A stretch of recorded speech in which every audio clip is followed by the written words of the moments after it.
प्रयागराज पहुंचे सीएम योगी आदित्यनाथ, महाकुंभ की तैयारियों का लिया जायजा, कई अधिकारी रहे मौजूद। प्रयागराज में संगम घाट पर भी पहुंचे सीएम योगी, महाकुंभ मेले की तैयारियों का निरीक्षण किया, मंत्री स्वतंत्र देव सिंह रहे मौजूद। 47 साल बाद संभल दंगे की दोबारा होगी जांच, योगी सरकार ने संभल डीएम और एसपी को लिखी चिट्ठी। सीएम योगी ने डीएम और एसपी से 1 हफ्ते में रिपोर्ट मांगी। साल 1978 में हुए दंगे में 184 लोगों की जान गई थी। यूपी कांग्रेस अध्यक्ष अजय राय बोले, पुरानी घटनाओं की जांच जरूर कराएं, लेकिन उनके कार्यकाल में जितनी जमीनों पर कब्जे हो रहे हैं उसकी भी जांच करवाएं। अजय राय बोले, सीएम योगी के मंत्री और सांसद जमीनों पर कब्जा कर रहे हैं, हमारी सरकार बनेगी तो हम भी इसकी जांच करवाएंगे। संभल की शाही Jama Masjid committee supreme court पहुंची, मस्जिद के प्रवेश द्वार के पास स्थित निजी कुएं के संबंध में यथास्थिति बनाए रखने का निर्देश। दिल्ली चुनाव से पहले केजरीवाल का जाति कार्ड, बोले केंद्र की ओबीसी लिस्ट में क्यों नहीं है दिल्ली के जाट समाज, ये दिल्ली के जाट भाई बहनों के साथ अन्याय। केजरीवाल बोले, दिल्ली में दिल्ली के जाटों को ही आरक्षण नहीं मिल रहा है, बीजेपी ने जाट समाज के साथ धोखा किया, प्रधानमंत्री को सिर्फ चुनाव के समय जाटों की याद आती है। केजरीवाल ने प्रधानमंत्री नरेंद्र मोदी को चिट्ठी लिखी, जाट समाज को ओबीसी की लिस्ट में शामिल करने की मांग, बोले अगर आपने नहीं किया तो हम जाटों के लिए संघर्ष करेंगे। केजरीवाल ने कहा कि दिल्ली पुलिस में राजस्थान के जाट समाज को आरक्षण, दिल्ली के जाट को क्यों नहीं, प्रधानमंत्री और गृह मंत्री अमित शाह ने जाटों के साथ किया धोखा। केजरीवाल की जाट पॉलिटिक्स पर बोले बीजेपी रमेश बिधूड़ी, बोले केजरीवाल बताएं उन्होंने अपनी सरकार में कितने जाटों को नौकरी दी। बीजेपी प्रत्याशी प्रवेश वर्मा ने भी केजरीवाल पर निशाना साधा, बोले अपनी हार दिखी तो जाट आरक्षण का नाटक करने लगे, जाट समाज आपकी सियासी चाल समझ चुका है। केजरीवाल के जाट कार्ड पर संदीप दीक्षित का अटैक, बोले दिल्ली में बहुत लंबे समय से हो रहे हैं जाट यहां रह रहे हैं, केजरीवाल को पहले इनकी याद क्यों नहीं आई। संदीप दीक्षित बोले राजनीतिक चिट्ठी से जाटों का भला नहीं होगा, वोट पाने के लिए जाति की राजनीति पर उतरे केजरीवाल, ये उनकी परेशानी दिखाता है। केजरीवाल की जाट पॉलिटिक्स पर बोले बीजेपी नेता कैलाश गहलोत, मैं खुद जाट हूं, कई बार केजरीवाल के सामने मैंने आरक्षण का मुद्दा उठाया, उन्होंने ध्यान नहीं दिया, चुनाव के समय उन्हें याद आ रही है। इंडिया गठबंधन पर केजरीवाल बोले, दिल्ली में आप और बीजेपी की लड़ाई, यहां पर इंडिया गठबंधन नहीं, हमें समर्थन देने वालों का शुक्रिया। केजरीवाल बोले कि मैं एक ही सीट से चुनाव लड़ूंगा, मेरे खिलाफ कांग्रेस के उम्मीदवार संदीप दीक्षित बीजेपी के मोहरे हैं। आप नेता सौरभ भारद्वाज बोले, कांग्रेस से एक ही सीट नहीं जीत पाएगी, घमंड में चूर होकर आप पर हमले कर रहे हैं कांग्रेस नेता, कांग्रेस के इस रवैये से विपक्ष भी आहत। बीजेपी का इंडिया गठबंधन पर बड़ा हमला, मनजिंदर सिंह सिरसा बोले लुटेरों की जमात था इंडिया अलायंस, सारे फ्रॉड एक साथ जुटे। संदीप दीक्षित का समाजवादी पार्टी पर पलटवार, बोले दिल्ली में सपा का कोई वजूद नहीं, गठबंधन लोकसभा के लिए था, विधानसभा के लिए नहीं।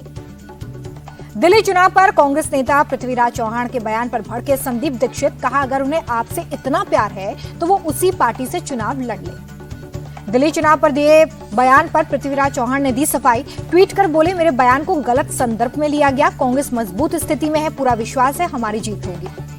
इंडिया गठबंधन को लेकर दिए बयान पर घिरे तेजस्वी यादव, कांग्रेस विधायक दल के नेता शकील अहमद खान बोले कांग्रेस को हल्के में लेने वालों को कांग्रेस उससे भी ज्यादा हल्के में लेगी।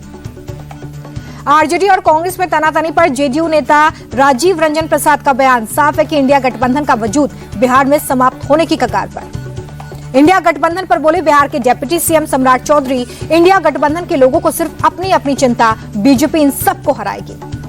जेडीयू सांसद संजय कुमार झा ने इंडिया गठबंधन पर साधा निशाना, बोले इंडिया गठबंधन के लोग एक परिवार से बाहर देख नहीं सकते, इसलिए एक विभाजित गठबंधन था। इंडिया गठबंधन पर आरएलएम के अध्यक्ष उपेंद्र कुशवाहा, इंडिया गठबंधन में सिर्फ फुटबॉल की स्थिति है, ये स्वार्थ के आधार पर हुई मित्रता। इंडिया अलायंस के समर्थन पर संजय सिंह का बयान, बोले सबका मकसद बीजेपी को हराना, दिल्ली में आप ही बीजेपी को हरा सकती है। संजय सिंह बोले कि आपका साथ देने के लिए इंडिया गठबंधन के साथियों का आभार, नफरत की बुनियाद पर हिंदुस्तान नहीं बन सकता। दिल्ली चुनाव को लेकर संजय राउत का कांग्रेस पर अटैक, बोले केजरीवाल को देशद्रोही कहना सही नहीं, केजरीवाल को देशद्रोही बताने पर उद्धव दुखी। राउत बोले दिल्ली में केजरीवाल ताकतवर, आप जीत रही है, कांग्रेस और आप साथ होते तो खुशी होती। शिवसेना यूबीटी नेता आनंद दुबे ने बतौर इंडिया गठबंधन आम आदमी पार्टी और कांग्रेस दोनों को महत्वपूर्ण बताया, कहा हमारी लड़ाई बीजेपी की नीतियों के खिलाफ। इंडिया अलायंस विवाद में फारूक अब्दुल्ला की एंट्री, बोले अलायंस का कोई भी दल सोच समझकर फैसला ले, गठबंधन देश को मजबूत करने के लिए। दिल्ली चुनाव पर बोले जम्मू कश्मीर के मुख्यमंत्री उमर अब्दुल्ला, दिल्ली चुनाव से हमारा कोई लेना देना नहीं, गठबंधन के लोग देखें कि भाजपा का मुकाबला कैसे करना है। इंडिया गठबंधन को लेकर बोले केंद्रीय मंत्री प्रहलाद जोशी, ये विपक्ष का एक अस्वाभाविक गठबंधन है, दिल्ली में बीजेपी की जीत निश्चित है। बीजेपी सांसद मनोज तिवारी ने कांग्रेस पर बोला हमला, कहा कांग्रेस मुक्त भारत हमारा प्रण, आम आदमी पार्टी का भी दिल्ली से सफाया होना तय। दिल्ली में आपको छोटे छोटे दलों का साथ मिलने पर बोले रोहिणी से बीजेपी उम्मीदवार विजेंद्र गुप्ता, आपको उनका सपोर्ट लेना पड़ रहा है जिनका दिल्ली में कोई अस्तित्व नहीं। बीजेपी उम्मीदवार प्रवेश वर्मा का केजरीवाल पर अटैक, कहा हार के डर से समर्थन मांग रहे हैं केजरीवाल, अब तय है कि बीजेपी की सरकार बन रही है। दिल्ली चुनाव को लेकर बीजेपी अध्यक्ष जेपी नड्डा की बैठक दिल्ली, बीजेपी अध्यक्ष वीरेंद्र सचदेवा समेत कई नेता शामिल। दिल्ली में पॉलिटिकल पोस्टर वॉर जारी, आम आदमी पार्टी ने पीएम मोदी का पोस्टर किया जारी, प्रधानमंत्री को बताया फकीर राजा। आपने पोस्टर ट्वीट कर लिखा 2700 करोड़ के राजमहल में 150 करोड़ के सिंहासन पर विराजित फकीर राजा। प्रधानमंत्री आवास को लेकर आम आदमी पार्टी आक्रामक, सौरभ भारद्वाज ने की मांग, खर्चे से जुड़े दस्तावेज दिखाएं, प्रधानमंत्री हाउस पर बहुत ज्यादा खर्च हुआ। आपके पोस्टर पर बीजेपी का पलटवार, केजरीवाल को बताया टोपीबाज आदमी। बीजेपी सांसद मनोज तिवारी का केजरीवाल पर अटैक, दिल्ली के गरीबों से वादा करके अपने लिए शीश महल बनाते हैं, 8 महीने बाद इनके घर दिखाने का याद आया। दिल्ली से बीजेपी सांसद कमलजीत सहरावत का आप पर हमला, कहा 10 सालों से दिल्ली में आपने घोषणाएं और वादे किए, वो सब फेल हो गए, आपके ऊपर से जनता का विश्वास हटा है, इसलिए वो हारेंगे। दिल्ली बीजेपी ने आपके खिलाफ एक और पोस्टर जारी किया, केजरीवाल, सिसोदिया और सीएम आतिशी को दिल्ली के लिए बताया आपदा। दिल्ली में कई जगहों पर आम आदमी पार्टी ने बीजेपी के खिलाफ लगाए पोस्टर, नए पोस्टर में सीएम को लेकर बीजेपी को घेरा, लिखा बीजेपी बताए उनका सीएम उम्मीदवार कौन। सीएम आतिशी का बीजेपी पर हमला, बोली गाली गलौज वाली पार्टी के पास ना कोई एजेंडा है, ना कोई सीएम चेहरा है, सिर्फ केजरीवाल को गाली देना ही उनका काम। प्रवासी भारतीय दिवस सम्मेलन में पीएम मोदी ने औपचारिक उद्घाटन किया, कहा विकसित भारत के निर्माण में प्रवासी भारतीयों का अमूल्य योगदान। प्रवासी सम्मेलन में पीएम मोदी बोले सम्राट अशोक ने ओडिशा से ही शांति का रास्ता चुना था, इस विरासत की प्रेरणा से ही आज भारत दुनिया को भविष्य युद्ध में नहीं बुद्ध में है की बात कहता है। भुवनेश्वर में सम्मेलन के आयोजन की प्रधानमंत्री ने की तारीफ, कहा ओडिशा में कदम कदम पर हमारे विरासत के दर्शन होते हैं। प्रवासी भारतीय दिवस सम्मेलन में पीएम मोदी ने महाकुंभ के लिए दिया न्योता, कहा कुछ ही दिन में प्रयागराज में महाकुंभ शुरू होने वाला है। 18वां प्रवासी भारतीय दिवस के अवसर पर प्रधानमंत्री नरेंद्र मोदी ने प्रवासी भारतीय एक्सप्रेस ट्रेन को दिखाई हरी झंडी, भारत के प्रमुख पर्यटन स्थलों को जोड़ेगी ट्रेन। भुवनेश्वर में 18वें प्रवासी भारतीय दिवस समारोह में पीएम मोदी का स्वागत, ओडिशा के मुख्यमंत्री मोहन चरण मांझी और विदेश मंत्री एस जयशंकर ने किया स्वागत।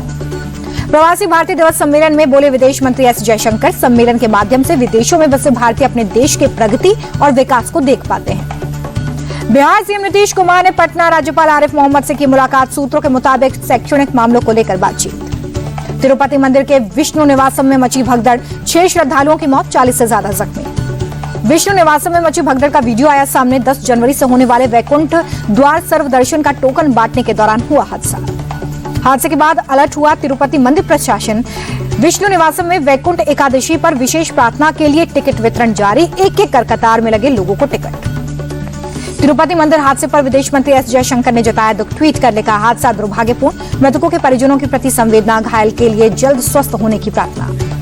फारूक अब्दुल्ला ने तिरुपति मंदिर में हुई भगदड़ की घटना पर दुख जताया, कहा महाकुंभ में ऐसे इंतजाम किए जाने चाहिए जिससे ऐसी घटना न हो सके। अमेरिकी राजदूत एरिक ने भारत से रिश्ते की जमकर तारीफ की, कहा अगर आप भविष्य पर काम करना चाहते हैं तो भारत आए। अगले हफ्ते बेंगलुरु में नए वाणिज्य दूतावास को खोलेगा अमेरिका। एरिक बोले हम भारत में आशावाद, उम्मीद और प्रगति देखकर बहुत उत्साहित है, भारत ने मेरा दिल जीत लिया।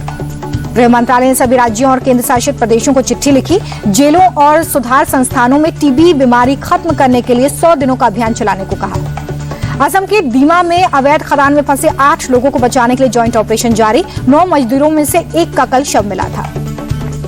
भारतीय रेलवे ने रचा इतिहास, कटरा बनिहाल रेलवे खंड में 110 की स्पीड से दौड़ी पैसेंजर ट्रेन, श्रीनगर के लिए ट्रेन का अंतिम ट्रायल सफल रहने पर सांगलदान के लोगों ने जताई खुशी, सीधे दिल्ली ट्रेन जाने से विकास के नए अवसर खुलेंगे। भोपाल जेल परिसर में ड्रोन मिलने से मचा हड़कंप, जेल में पीएफआई, सिमी और दूसरे संगठनों के आतंकी हैं बंद। बाबा सिद्दीकी हत्याकांड में मुंबई पुलिस ने दायर की चार्जशीट, 4590 पन्नों की चार्जशीट में बिश्नोई गैंग के गुर्गों का जिक्र। डीयू के रामजस कॉलेज में प्रोफेसर पर छात्रा से छेड़छाड़ का आरोप के बाद प्रोफेसर ने दिया इस्तीफा, छात्रा से छेड़छाड़ के बाद कॉलेज में मचा हड़कंप। छेड़छाड़ के विरोध में प्रदर्शन कर रहे एसएफआई के छात्रों पर हमले का आरोप, एबीवीपी से जुड़े छात्रों पर हमले का आरोप। हिंदू समर्थक कार्यकर्ता तेजस गौड़ा ने कर्नाटक के होटलों में अविवाहित जोड़ों के प्रवेश पर रोक लगाने की मांग की। डीजीपी को लिखा पत्र। बेंगलुरु पुलिस ने 3 लोगों की हत्या के आरोप में एक व्यक्ति को गिरफ्तार किया। व्यक्ति पर अपनी पत्नी, बेटी और एक रिश्तेदार की हत्या का आरोप है। तीनों के शव बरामद कर लिए गए हैं। राजस्थान के बहरोड में दिल्ली जयपुर हाईवे के पास इंडियन ऑयल कॉर्पोरेशन की पाइपलाइन में क्रूड ऑयल चोरी का मामला सामने आया। 150 मीटर लंबी सुरंग बनाकर की जा रही थी चोरी। एक खेत किराए पर लेकर बनाई गई थी पक्की सुरंग। 8 फीट गहरी 4 फीट चौड़ी सुरंग में बिजली की सप्लाई और कैमरा भी लगाया गया था। असम के कोकराझार में भीड़ पर हमला, 6 घरों को आग के हवाले किया गया। मौके पर पहुंची पुलिस हालातों को काबू करने में जुटी। दिल्ली के बवाना में दवा दुकानदार पर फेंका गया एसिड। कार से आए 2 लड़के एसिड फेंककर भागे। घायल दुकानदार को अस्पताल में किया गया भर्ती। राजस्थान के श्रीगंगानगर में पुलिस ने किडनैपर से बच्चे को छुड़ा लिया। अपहरण में शामिल 2 बदमाश गिरफ्तार। नासिक पुलिस ने चोरी और लूट के 3.5 करोड़ रुपए कैश और सामान लौटा दिया है। शिकायतकर्ता को बुलाकर उनके सामान लौटाए। नागपुर के गोरेवाड़ा रेस्क्यू सेंटर में मुर्गा खाने से 3 बाघ और 1 तेंदुए की मौत हो गई है। पहले से ही बर्ड फ्लू की आशंका थी। घाटी में शीतलहर के कारण कड़ाके की ठंड है। तापमान गिरने से डल झील जम गई है। दिल्ली में तापमान में फिर गिरावट। आज सुबह 6.4 डिग्री रहा पारा। आगरा में सुबह सुबह घने कोहरे में छिपा ताजमहल। तापमान में गिरावट। हरियाणा के अंबाला में जबरदस्त ठंड। तापमान में भारी गिरावट दर्ज। मुंबई में शीतलहर जारी। सुबह सुबह कई इलाकों में घना कोहरा। पूरे पूर्वोत्तर भारत में शीतलहर जारी। असम के डिब्रूगढ़ में छाई कोहरे की पतली परत। प्रयागराज महाकुंभ की तैयारियां तेज। एहतियात के तौर पर 125 रोड एम्बुलेंस, एयर और रिवर एम्बुलेंस की होगी तैनाती। डिप्टी सीएम ब्रजेश पाठक ने दी जानकारी। बोले हर स्थिति से निपटने के लिए सरकार तैयार।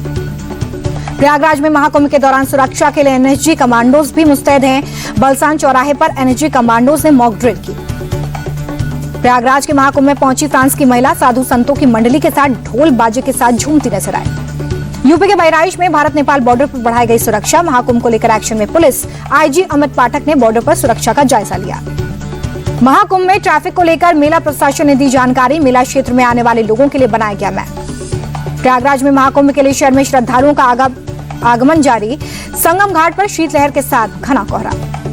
मथुरा दौरे पर मध्य प्रदेश के मुख्यमंत्री मोहन यादव रमण रेती आश्रम में संत गुरु शरणानंद से की मुलाकात।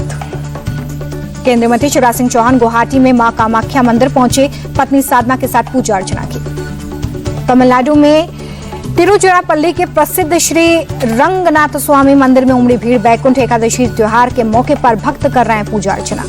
दिल्ली में 17 जनवरी से शुरू होगा ऑटो एक्सपो। भारत की 3 बड़ी कार निर्माता कंपनी मारुति, टाटा और हुंडई पेश करेंगे इलेक्ट्रिक कार।